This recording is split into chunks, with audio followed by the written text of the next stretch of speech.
Hi అండి, అందరికీ నమస్కారం. ముందుగా అందరికీ కార్తీక పౌర్ణమి శుభాకాంక్షలు. ఈరోజు కార్తీక పౌర్ణమి కదండి. మరి కార్తీక పౌర్ణమి రోజు జ్వాలా తోరణం వెలిగిస్తాం కదా.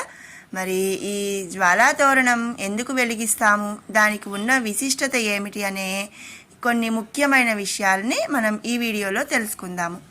మొదటిసారి చూస్తున్న వాళ్ళు మన ఛానల్ని సబ్స్క్రైబ్ చేసుకోండి, అలాగే లైక్ చేయండి. కార్తీక మాసం.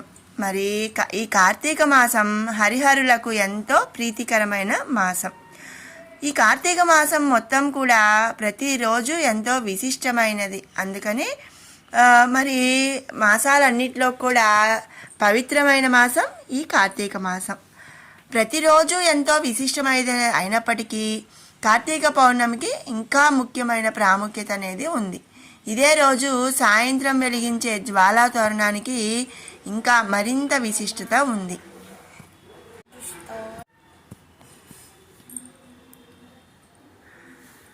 మరి ఇంకో వేరే ఏ నెలలో కూడా ఇలాంటి ఆచారం అనేది కనబడదు. జ్వాలా తోరణం అనే ప్రత్యేక ఉత్సవం, పండగ ఏదైనా కానివ్వండి, కార్తీక పౌర్ణమి రోజున మాత్రమే జరుపుతారు.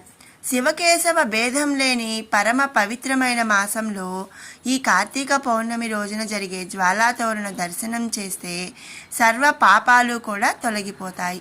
జ్వాలాతోరణ భస్మం ధరిస్తే భూత ప్రేత పిశాచ బాధలన్నీ కూడా తొలగిపోతాయి. కార్తీక జ్వాలా దర్శనం వలన మానవులకు, పశుపక్షాదులకు, క్రిమికీటకాలకు సైతం ఇక పునర్జన్మ ఉండదు అని ప్రతీతి. కార్తీక మాసంలో అత్యంత విశిష్టమైన ఒక అంశమే ఈ జ్వాలా తోరణం.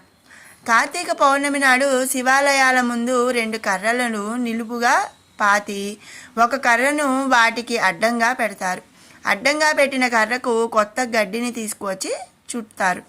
దీనికి యమద్వారం అని పేరు కూడా ఉంది. ఈ నిర్మాణంపై నెయ్యి పోసి మంట పెడతారు. ఆ మంట కింద నుంచి పరమేశ్వరుడి పల్లకీలో అటు ఇటు 3 సార్లు ఊరేగిస్తారు. శ్రీనాథుడు ద్రాక్షారామంలో జరిగే జ్వాలాతోరణ మహోత్సవాన్ని భీమేశ్వర పురాణంలో వర్ణించారు. మన పూర్వీకులు ఈ ఆచారాన్ని ప్రవేశపెట్టడం వెనుక ఓ కారణం అనేది ఉంది. యమలోకంలోకి వెళ్ళిన వారికి మొదట దర్శనమిచ్చేది అగ్ని తోరణం. యమలోకానికి వెళ్ళిన ప్రతి వ్యక్తి కూడా ఈ తోరణం గుండానే లోపలికి వెళ్ళాలి. వాస్తవానికి ఇది పాపులకు వేసే మొదటి శిక్ష. ఈ శిక్షను తప్పించుకోవాలంటే ఈశ్వరుడిని ప్రార్థించాలి. అందుకే కార్తీక పౌర్ణమి రోజున ఎవరైతే ఈ యమద్వారం నుంచి 3 సార్లు అటు ఇటు వెళ్ళి వస్తారో వారికి ఈశ్వరుడి అనుగ్రహం లభిస్తుంది. అతనికి యమద్వారాన్ని చూడాల్సిన అవసరం అనేది ఉండదు. అందుకే అందరూ తప్పనిసరిగా ఈ జ్వాలాతోరణ మహోత్సవంలో పాల్గొనాలి. జ్వాలాతోరణం కింద ఈశ్వరుడి పల్లకి పక్కనే నడిస్తే శివా, నేను ఇప్పటిదాకా చేసిన పాపాలన్నీ ఈ మంటల్లో కాలిపోవాలి అని చెప్పినట్టు. వచ్చే ఏడాది వరకు ఎలాంటి తప్పు చేయకుండా సన్మార్గంలో నీ బాటలోనే నడుస్తానని ప్రతిజ్ఞ చేయాలి. జ్వాలాతోరణం కాలిపోగా మిగిలిన గడ్డిని తీసుకువచ్చి ఇంటి చూరులోనూ, గడ్డివాములోనూ, ధాన్యాగారంలోనూ పెడతారు. అది ఉన్న చోట సుఖశాంతులు వెల్లివిరుస్తాయి. అది ఉన్న చోట భూత ప్రేత ఉగ్రభూతాలు ఇంటిలోకి రావని ప్రజల విశ్వాసం. మరి విన్నారు కదండి, కార్తీక పౌర్ణమి రోజున వెలిగించే జ్వాలా తోరణానికి ఉన్న విశిష్టత.